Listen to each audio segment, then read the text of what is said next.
Ciao a tutti, mi chiamo Marianne e sono una pittrice.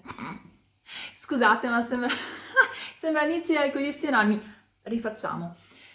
Sono Marianne, sono una pittrice e oggi voglio parlarvi della sinestesia. Voglio parlarvi di questa condizione iniziando con una domanda, ovvero che colore ha la musica? A meno che non facciate uso di determinate sostanze sarà abbastanza difficile rispondere a questa domanda. Ma se siete affetti invece da sinestesia, questa domanda ha assolutamente senso. Ma cos'è la sinestesia?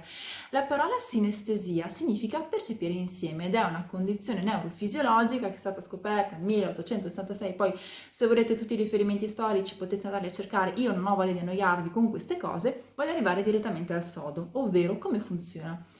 Nella sinestesia uno stimolo sensoriale, per esempio visivo, dà vita a un altro stimolo sensoriale, per esempio uditivo. Di conseguenza, vi faccio un esempio pratico, se io vedo il colore giallo sento come una vibrazione, oppure se io assaggio una fragola sento e vedo il colore verde lime. Quindi, per farla molto breve, tutti i sensi parlano tra di loro. Ci sono delle caratteristiche che accomunano la maggior parte dei sinestetici, generalmente sono donne, sono mancine e sono sinestetiche o sinestesiche, che dir si voglia, fin dalla nascita. Queste sono le prime tre cose per capire se uno è o meno affetto da sinestesia. Poi ci sono anche ovviamente dei test da fare per capire se si è sinestetici o meno. Per quanto mi riguarda, io faccio parte di tutti e tre questi casi con una leggera differenza, ovvero sono ambidestra, quindi uso nello stesso modo entrambe le mani. Sinceramente, io ho sempre dato per scontato che il mio modo di vedere le cose fosse lo stesso di tutte le altre persone. Di conseguenza, quando uscivo con gli amici, mi capitava di dire ad alta voce: mamma mia, questo clacson è proprio rosso. Oppure quando mangiavo qualcosa e avevo una determinata sensazione, dicevo: questo piatto sa proprio di argilla sulle mani. Mi sono sempre chiesta perché educatamente i miei amici glissassero su questo tipo di affermazioni che facevo. Poi, in realtà, a 26 anni mi è stata diagnosticata la sinestesia. E quindi da lì ho capito tante cose, ho fatto pace anche con determinate mie caratteristiche e poi su altri punti di vista ho iniziato a lavorare. La condizione non ha la stessa intensità per tutti, ci sono sinestetici che sono più o meno affetti in maniera acuta. Leggendo le loro testimonianze mi sono anche resa conto, e da qui poi ho voluto fare questo video, che l'intensità della mia sinestesia è estremamente forte, perché oltre a associare suoni a colori e cose di questo tipo, io sento il sapore dei paesaggi, sento il sapore delle emozioni, l'odore delle emozioni. Quindi vi faccio un esempio: per me la paura ha un sapore metallico e ha un odore di benzina, quindi che ne so, quando mi entra qualcosa in casa che non riesco a scacciare sento questo sapore di metallo e l'odore della benzina. Questo per farvi capire un pochino anche come vivo la vita in generale.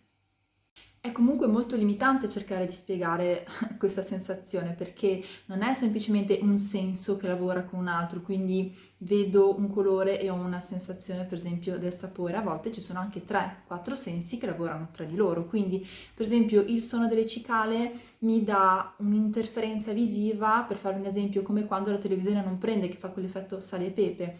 In contemporanea ho un sapore acido in bocca e la sensazione tattile che ho è di velluto che scorre sulla mia pelle. Potete immaginare il deficit di attenzione che viene poi causato dalla sinestesia. Molte persone mi chiedono se la sinestesia cambia in base al mio umore o al mio stato psicologico. Assolutamente no, nel senso che la sinestesia è uno stimolo completamente involontario, sempre presente e soprattutto sempre uguale. È come di fatto un altro senso. Se io vedo l'erba verde, l'erba per me sarà sempre verde. La sinestesia mi fa provare determinate sensazioni relative a degli stimoli, quelle sensazioni saranno sempre le stesse identiche. Anche le lettere e i numeri hanno i loro colori. Per esempio, per me la K è blu, la F è rossa, il 3 è verde e così via. Io ovviamente sto spiegando il mio modo di percepire, che può essere tranquillamente diverso rispetto a quello di un altro sinestetico. Per esempio, se per me il 7 è viola, non è detto che per tutti i sinestetici il 7 sia viola, potrebbe essere giallo per qualcun altro. Anche i nomi, le parole hanno il loro colore. Per esempio, il nome Anna è senza ombra di dubbio rosso e non può essere diversamente da questo. Mi capita infatti di vedere magari su qualche pubblicità, qualche scritta, il nome Anna scritto per esempio in verde e io provo una sensazione come se dovessi dire che il colore è sbagliato. Anna è rosso, non può essere verde. E così anche per altre parole, per esempio la felicità è rosa e arancione, oppure il ritardo, la parola ritardo è verde scuro. Come mai le lettere hanno il loro colore a sé stante e poi quando vengono unite in una parola di senso compiuto la parola stessa acquisisce un altro colore?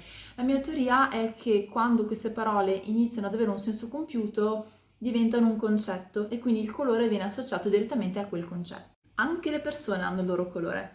Infatti a me capita di incontrare delle persone e dire a questa persona tu sei verde acqua, tu sei indaco e così via. Perché? Non lo so. Fa parte anche questo della sinestesia, ovvero quello che la persona mi trasmette attraverso il modo di parlare, il modo di porsi, la tonalità della voce, una serie di cose che a me stimolano questo tipo di visione. Ovvero non è ovviamente solo visiva, una persona può anche stimolarmi una sensazione tattile, non so, magari se posso utilizzare qualcosa di molto simile a qualcosa che può essere compreso, è quella persona mi fa venire i brividi.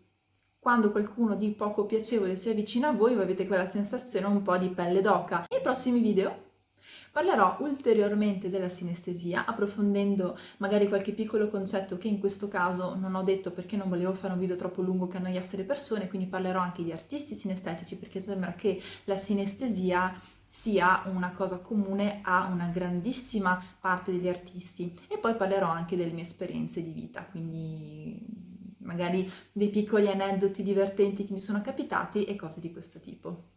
Ovviamente mi sono dimenticata di fare il video dei saluti perché io stessa di solito stoppo i video molto prima dei saluti, però per chi è rimasto, grazie per essere rimasto, fatemi sapere cosa ne pensate e soprattutto fatemi sapere se il video vi ha annoiato perché io sono una di quelle persone che salta l'introduzione, salta i saluti, salta un sacco di robe, quindi vi capisco.